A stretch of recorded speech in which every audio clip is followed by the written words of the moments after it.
ஒரு பீட்ரூட்டை துருவி நல்லா ஸ்மூத்தாக அரைச்சி தனியாக வச்சுக்கலாம்.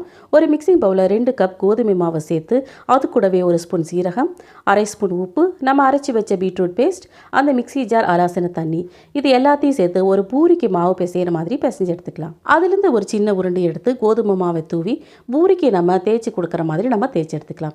இந்த அளவு தடிமன் இருக்கிற மாதிரி நம்ம தேய்ச்சி எடுத்துக்கலாம். எண்ணெய் நல்லா காய்ச்சதை நம்ம எண்ணெயில் போட்டு நம்ம பூரி சுட்டு எடுக்கலாம். நம்மளோட பூரிகள் பாருங்க ரொம்பவே உப்பி நல்லா கலர்ஃபுல்லாக வந்திருக்குன்னு. சப்பாத்தி கல்லை நம்ம பூரிக்கு மாவு தேய்ச்சி கொடுக்கும்போது நம்ம நிறைய மாவை ஸ்ப்ரெட் பண்ணக்கூடாது.